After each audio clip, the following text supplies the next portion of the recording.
महोदय, सहप्रतिनिधिक देवता महोदय, उपस्थित सहप्रतिनिधिक देवता मंडली,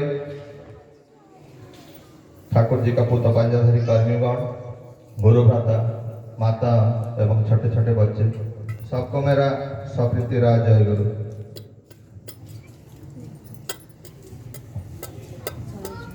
दादा बोले उनका निर्देश है थोड़ा बहुत कुछ ठाकुर जी के बारे में आप लोगों के सामने कुछ बात रखूंगा।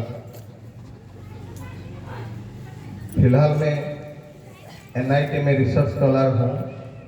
विज्ञान के बारे में थोड़ा आइडिया है, इंजीनियरिंग के बारे में भी थोड़ा आइडिया है, लेकिन ये जो परम पुरुष परम पिता को आप आगे देख रहे हैं, उनकी विज्ञान के बारे में बताने के लिए हम सब अज्ञानी हैं, क्योंकि वो कहाँ महासमुद्र है, उनसे एक बूंदी पानी का भी ज्ञान हमारे पास नहीं है।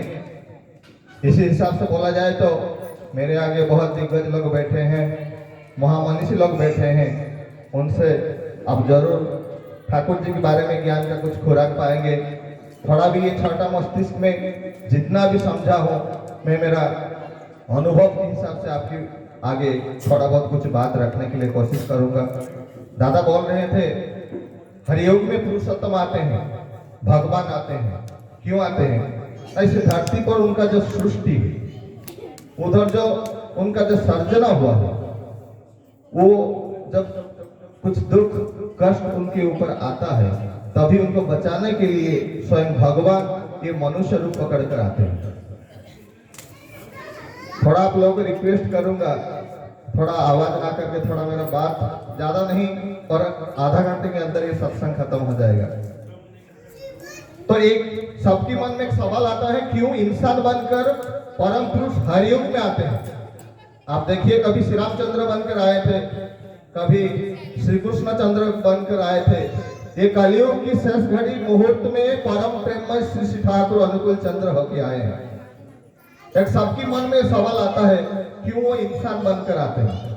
हम सब लोग जानते हैं कि इंसान ही उनका सृष्टि का सर्वश्रेष्ठ सर्जना है, क्योंकि उसके पास एक चिंतन शक्ति ही रहता है। एक छोटा सा उदाहरण आपके सामने रखूंगा। एक चींटी का धार जा रहा है और आप लोग देख रहे हैं कोई उसके ऊपर कोई पत्थर मार रहा है, वो चींटी कुछ मर जाएंगे, लेकिन आप वो मर जाए आप ये नहीं चाहते हैं, आप उनको बचाने के लिए चाहते हैं और उनको बोलने चाहते हैं, अरे चींटिया आप लोग सब हट जाओ, आपके ऊपर बड़ा सा पत्थर पड़ रहा है, आप लोग मर जाओगे। और चींटी आपका बात सुनेगा क्या? क्यों नहीं सुनेगा? क्योंकि हमारा जो बोलने का भाषा उसको समझ नहीं आएगा। इसीलिए ये जो मनुष्य, उनका जो सर्वश्रेष्ठ सर्जना है, उनको बचाने के लिए भगवान को भी इंसान पकड़ कर आता है। वही जो हम सब मानते हैं, गीता मानते हैं, महाभारत मानते हैं, सब मानते हैं। अभी गीता में श्री कृष्ण चंद्र बोले थे, यदा यदा ही धर्मस्य ग्लानिर्भवति भारत अभ्युत्थानमधर्मस्य तदात्मनश्यजम्यहं परित्राणाय साधुना विनाशाय चतुष्कृतं धर्म संस्थापनार्थाय संभवामि युगे। हर घर में ठाकुर जी की जो आस्था रहता है, जहाँ भगवान पूजा करते हैं, हम रखे हैं गीता जरूर, लेकिन उसके अंदर जो निर्यास है उसको कभी कोशिश नहीं की। श्री कृष्ण चंद्र तो कभी एक युग में आए थे, लेकिन ये कलयुग चल रहा है, कभी कहां भगवान आए हैं? हम कभी ढूंढने के लिए कोशिश किए हैं क्या? लेकिन श्री कृष्ण को मानते हैं, गीता को मानते हैं। यही जो पथिगत विद्या, ऐसे एक इंसान, उसको पढ़ाई लिखना नहीं आता था, तभी एक पूछे तुम गीता पढ़े हो? नहीं, मुझको तो पढ़ाई लिखाई नहीं आता, मैं गीता कैसे पढ़ूंगा? उसके अंदर जो इतना धर्म का बात है, बचना पढ़ना का बात है, कैसे जानूंगा? उनको पूछा गया तुम गीता देखे हो ना? हाँ गीता देखा। तो क्या देखे हो बता सकते हो? हाँ, गीता की ये जो सामने वाला पृष्ठा है, उसमें एक अश्व चालना करते हैं, 6 अश्व है और उनका लगाम एक ही हाथों में है। बोले ये गीता का जितना बड़ा गीता है, उसका सार निर्यास वही है। हमारा जो षड़ प्रवृत्ति है, हमारा जो अंदर षड़ प्रवृत्ति है, उनको परम पुरुष परम दयाल के हाथों से दे देने से वो हमारा जीवन को चालना करेंगे। यही है गीता का गीता। और इस युग में जब परम पुरुष आए, बोले धर्म जेकाळे विपाक वाहने व्यर्थ अर्थ धाय श्रेकाळे परित आविर्भूत होंति पापी परित्राण पाए। तो हर युग में आते हैं ये मनुष्य को बचाने के लिए, बचने बढ़ने के मार्ग में भेजने के लिए। हम ये धर्म समझकर सदियों से यही सुनते आ रहे हैं, मंदिर जाना, मस्जिद जाना, गिरजा जाना, धर्म ग्रंथ पढ़ना, उपवास करना, ये गेरुआ पहनना, थला पहनना, यही सब हम लोग धर्म जानते हैं। ठाकुर बोले अन्य बचाई निजे थाके धर्म बोली जानिस थाके। अन्य को बचाना है, खुद भी बचना, इसी को ठाकुर जी धर्म बोले। हम उधर पूजा पाठ का समझ नहीं आया, धर्म ग्रंथ का समझ नहीं आया, ये कैसा धर्म हुआ? ठाकुर जी इस कलयुग में धर्म को इतना अच्छा, इतना सुंदर भाव से इंसान को बताने के लिए आगे। ये धर्म हमारा ये जो तेल लून का संसार चल रहा है, इसी के अंदर ही है धर्म। और मंदिर मस्जिद ये सब एक आधार है, हम धर्म परिपालन करने के लिए एक आधार है। तो धर्म हर घर में है, धर्म हर इंसान के अंदर है, लेकिन कोई धर्म को हमको जानना पड़ेगा। ये बापी बावला आज बच्चे का 6th ईयर हुआ, 6 साल हुआ, अभी उनकी जन्मदिन की उद्देश्य से ये सत्संग रखे। तो ये सत्संग रखने का जरूरत क्या पड़ा? कभी श्री कृष्णचंद्र लीला पुरुषोत्तम होके आए थे, श्री रामचंद्र मर्यादा पुरुषोत्तम होके आए, और इस बार कलयुग में श्री ठाकुर युग पुरुषोत्तम होके आए। ये आने का मतलब क्या है? ना ठाकुर जी के हर परिवार में दस्तक दी, उनकी दरबार जाकर खिड़खिड़ाए। क्यों? आप आज जितना भी देखिए, आपका उन्नति जितना भी हो, जितना बैंक बैलेंस हो, जितना पढ़ाई हो, जो भी हो, लेकिन हर घर के अंदर अशांति आज ऐसा रूप लिया है, घर के अंदर अशांति ऐसा रूप लिया है, आपको अशांति में काल गुजारना पड़ रहा है। कभी ऐसा हो रहा है बाप बेटे का अंदर अच्छा रिलेशन नहीं है, सास ससुर के साथ बेटा बहू का अच्छा रिलेशन नहीं है, छोटे छोटे घर में बच्चे हैं तो वो माँ बाप का बात नहीं मान रहे। ये परेशानी की वजह से हर घर में, मैं आपकी बात नहीं बोल रहा हूँ, ये मेरा घर में भी हो रहा है। ठाकुर जी इसी परिवार को सुधरने के लिए आए हैं। पहले अब जितना भी बाहर, अब देखिए आप जितना भी बाहर टेंशन लेके, जितना स्ट्रेस लेके जो भी काम करके आए, लेकिन एक बार जब घर में एंट्री कर रहे हैं, आपका बीवी आपका मुंह नहीं चाह रहा है, आपका घर में माँ बाप आपसे ठीक से बात नहीं कर रहे, बच्चे लोग आपसे बात नहीं कर रहे, आपका बात सुन नहीं रहे, आप इतना जो टेंशन लेके, इतना प्रेशर लेके, इतना काम दाम करके, अर्थ रोजगार करके आए, वो सभी व्यर्थ हो गया, क्योंकि आपको सुख शांति नहीं मिला। ठाकुर ये शांति देने के लिए, ये सुख देने के लिए ठाकुर आए हैं इस युग में। एक नाम लेके, सब नाम लेके ठाकुर जी के साथ संजोग होना पड़ेगा। वही जो संजोग का माध्यम दीक्षा है, ठाकुर जी को जीवन में हम परम पिता परम पुरुष मेरे जीवन में मालिक मानकर पड़ेगा। तो वो एक सतनाम लेके आए हैं, वही सतनाम बोलने से हमारा मन शांत होगा। ठाकुर जी बोले शांत, ये शांति कैसे मिलेगा ना? ये जो शांति का इंग्लिश टर्म है पीस, ठाकुर जी तो balance state of mind is peace. हमारा ये जो दिमाग जब शांत रहता है हमको शांति मिलता है, जब अशांत रहता है हम क्रोध आता है, बुरा लगता है। ये जो मन को शांत करने के लिए ठाकुर जी सतनाम लेके इस युग में आए हैं। इस सतनाम को जितना बार हम जप करेंगे धीरे धीरे शांति मिलेगा।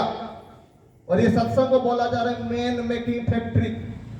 आप विज्ञान का, प्रजुक्ति विद्या का जितना आज उन्नति हो गया है, लेकिन अच्छा एक मनुष्य कैसे बनेगा ये आपको विज्ञान कभी नहीं दे सकता।